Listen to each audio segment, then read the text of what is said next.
EPS 95 pension hike update. कर्मचारियों की हुई मौज। पेंशन में 12,500 रुपए की बढ़ोतरी। देखें update. EPS 95 pension hike update. कर्मचारियों की हुई मौज। पेंशन में 12,500 रुपए की बढ़ोतरी। देखें अपडेट। सरकार ने कर्मचारी पेंशन योजना 1995 के पेंशनधारकों के लिए एक महत्वपूर्ण बदलाव की घोषणा की है। इस बदलाव के तहत पेंशन योग्य वेतन की अधिकतम सीमा को बढ़ाने की योजना बनाई गई है, जिससे कर्मचारियों की मासिक पेंशन में वृद्धि होने जा रही है। वर्तमान समय में कर्मचारी पेंशन योजना 1995 के तहत पेंशन योग्य वेतन की अधिकतम सीमा 15,000 रुपये है। EPS 95 pension hike update.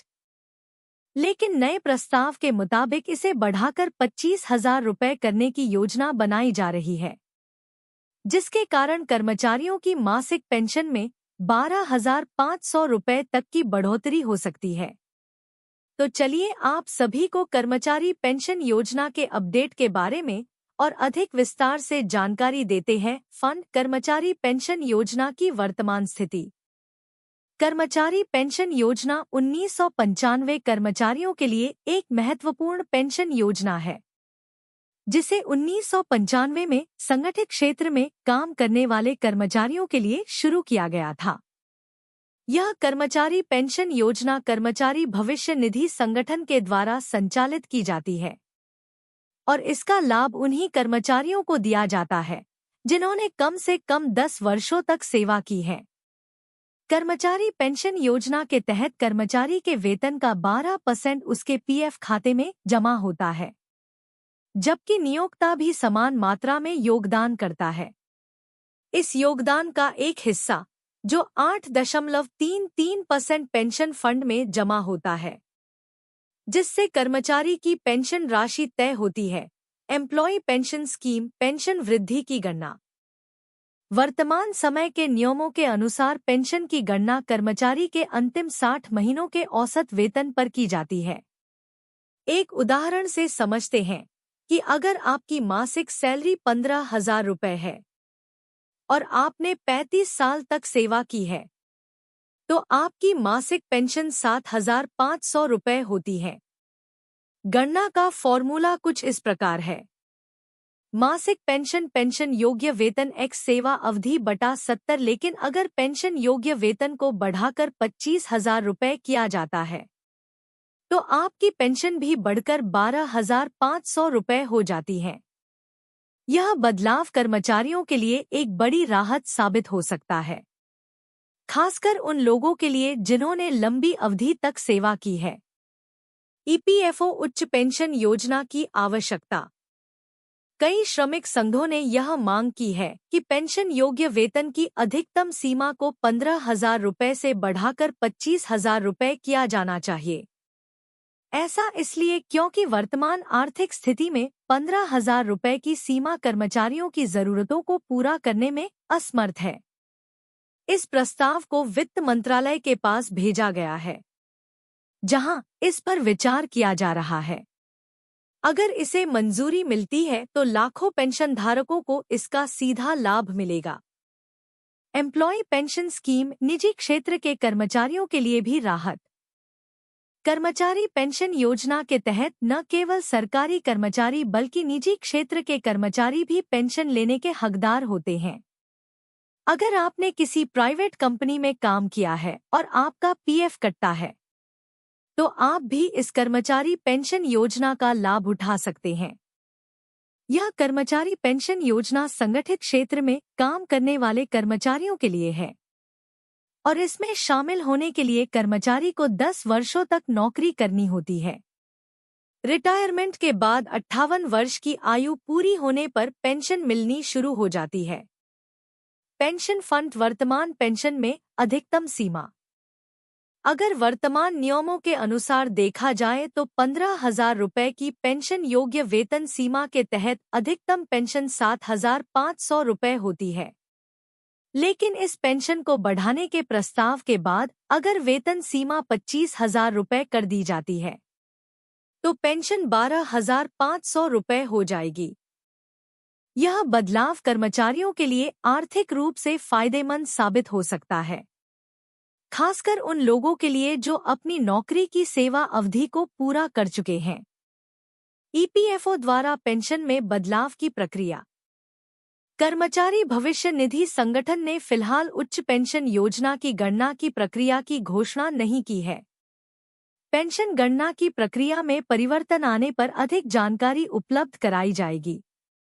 वर्तमान में कर्मचारी और नियोक्ता दोनों की ओर से योगदान के आधार पर पेंशन तय होती है और इसे बढ़ाने के लिए कर्मचारी भविष्य निधि संगठन नई गाइडलाइंस जारी कर सकता है।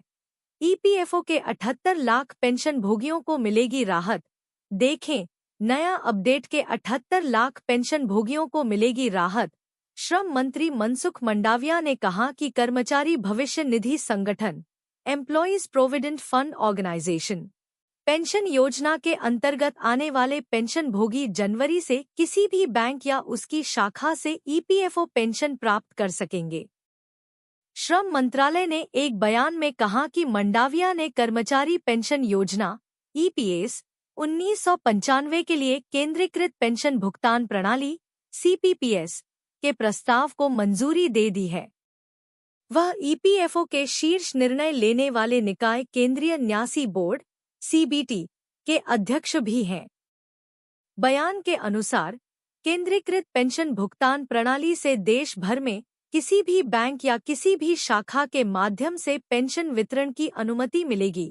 ईपीएफओ के 78 लाख पेंशन भोगियों को मिलेगी राहत। मंत्री ने कहा, सीपीपीएस की मंजूरी कर्मचारी भविष्य निधि संगठन एम्प्लॉयज प्रोविडेंट फंड ऑर्गेनाइजेशन के आधुनिकीकरण में एक मील का पत्थर है। इसके तहत पेंशन भोगी देश में कहीं भी किसी भी बैंक, किसी भी शाखा से अपनी पेंशन प्राप्त कर सकेंगे। यह पहल पेंशन भोगियों की लंबे समय से चली आ रही समस्याओं का समाधान करती है। यह प्रणाली एक निर्बाध और कुशल वितरण प्रणाली सुनिश्चित करती है। Employees provident fund organisation. उन्होंने कहा कि कर्मचारी भविष्य निधि संगठन एम्प्लॉयज प्रोविडेंट फंड ऑर्गेनाइजेशन को अपने सदस्यों और पेंशन भोगियों की जरूरतों को बेहतर ढंग से पूरा करने के लिए अधिक मजबूत, उत्तरदायी और प्रौद्योगिकी सक्षम संगठन में बदलने के हमारे प्रयासों की दिशा में यह एक महत्वपूर्ण कदम है। ईपीएफओ के 78 लाख पेंशन भोगियों को मिलेगी राहत। केंद्रीकृत पेंशन भुगतान प्रणाली से कर्मचारी भविष्य निधि संगठन एम्प्लॉयज प्रोविडेंट फंड ऑर्गेनाइजेशन के 78 लाख से अधिक ईपीएस 95 पेंशन भोगियों को लाभ मिलने की उम्मीद है। केंद्रीकृत प्रणाली पेंशन भुगतान आदेश पीपीओ को एक कार्यालय से दूसरे कार्यालय में स्थानांतरित करने की आवश्यकता के बिना पूरे देश में पेंशन का निर्बाध वितरण सुनिश्चित करेगी। यह उन पेंशन भोगियों के लिए एक बड़ी राहत होगी जो सेवानिवृत्ति के बाद अपने गृहनगर चले जाते हैं। 1 जनवरी से लागू होगा ईपीएफओ का नया नियम। कर्मचारी भविष्य निधि संगठन एम्प्लॉयज प्रोविडेंट फंड ऑर्गेनाइजेशन की चल रही सूचना प्रौद्योगिकी आधुनिकीकरण परियोजना केंद्रीकृत आईटी कुशल प्रणाली CITS 2.01 के हिस्से के रूप में यह सुविधा 1 जनवरी 2025 से शुरू की जाएगी। अगले चरण में सीपीपीएस आधार आधारित भुगतान प्रणाली ABPS में एक सहज परिवर्तन लाएगा।